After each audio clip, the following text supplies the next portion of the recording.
I'm Dom. And I'm Dylan. And for the past year, we've been competing as hybrid athletes. We've been hitting multiple milestone workouts and challenges, such as 600 plus pounds added to all of our compound lifts, that being squat, deadlift, and bench.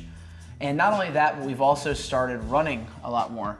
Yep. From multiple 5Ks in the summer to a half marathon to a 3-race day challenge, and then a full marathon earlier this year, which I beat him in. I ran track and cross country as a varsity athlete for 4 years in high school, and I started taking lifting seriously in 2021. And my friend Dom here, I coached him over the past year into a marathon, which he did beat me at. I did win. He did win. And for my background, I've been a wrestler, and I haven't really been in the weight room for much time, about 2 years now. As I've been slowly progressing, I've wanted to keep up with that cardio, and so I believe where we're going next is going to be a real test of who we are and what kind of athletes we are. So for our next challenge, we will be competing in a HYROX in Washington, D.C. in early September. And for those who don't know, HYROX is a relatively new event that's kind of exploded online. It is a 8-kilometer run, but each kilometer you stop and do a functional workout such as sled pushes or ski ergs, which as of right now, I don't know what that is. We don't know anything about this HYROX in general. No. So over the next 100 days, me and him are going to be competing between each other to create our own training plan, to do our research for our own meal plan, and to basically go against each other in our own personal training to compete to find out who is the better athlete.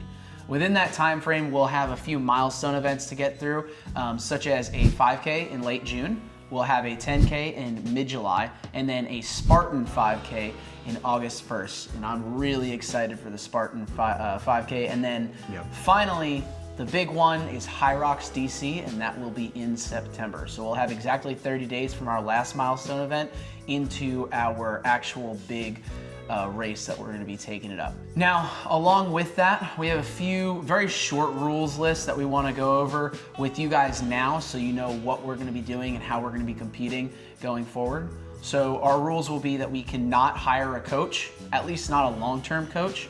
A few day-to-day training sessions may be allowed as long as it's only once per week, maybe once per every other week, but we'll establish that a little bit later. No peptides and no gear, which is pretty straightforward, but we want to make sure that everybody knows this is a completely natural event, and we want to show that basically the ordinary person can pick up what we're doing right now and they can do it. Another rule I wanted to add in there is there's no pre-made nutrition plan. So if we went out and we reached out to somebody that has made a nutrition plan for a HYROX athlete before, that's not allowed. We have to make our own nutrition plan if we're going to be following a nutrition plan in the first place. And then bulk of our training splits have to be separate. We'll have a couple workouts towards the end of the week each week.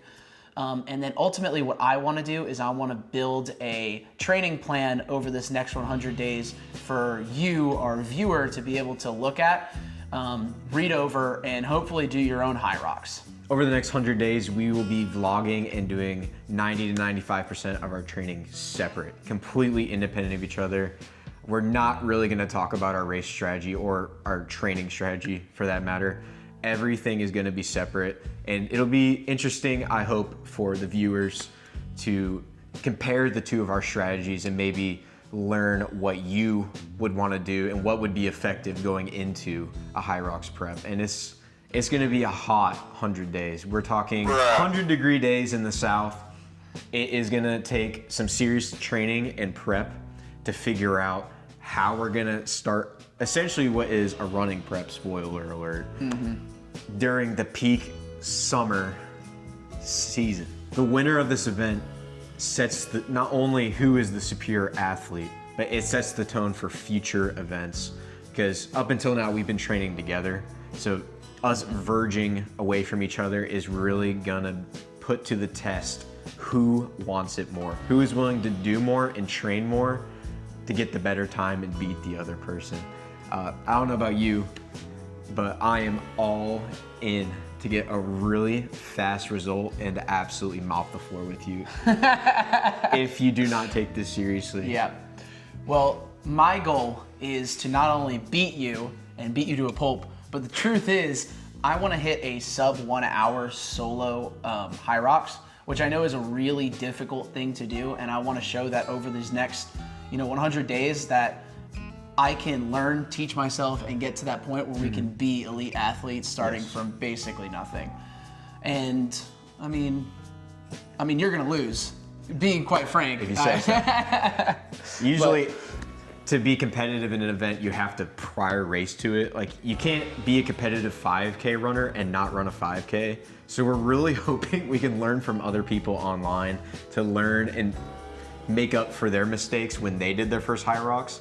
Because if we don't plan well enough, there could be some pitfalls, because there are penalties in certain events if you drop the weight or if you go out of bounds in certain areas. There could be up to a 5-minute time penalty, which for already going to be a fast event can make or break who wins this. Exactly. And I mean, truth be told, we're going to be doing this for a long time. So you guys want to stick with us, because not only are we doing a HYROX, but coming up, we have our next set will be something you guys are definitely going to want to see. And then our third matchup, well, it's just going to get a little more physical from there. So we're going to be growing, and hopefully this HYROX sets the tone for the next few events that we do. Like he said, whoever wins this will set the tone for the next one, and I'm telling you, the next one is going to be a lot different than what you're seeing now. Yes. We're definitely trying to emphasize a wide array of events. As hybrid athletes, there's this myth that you have to sacrifice running to be good at the gym. So you're the slowest runner and the weakest person in the gym. But if you're dialed in nutritionally and you know how to train, you could be superior at both. And we're hoping to prove that in the next 100 days. Absolutely. Yeah. As a couple of rivals, this is our project. Say that again.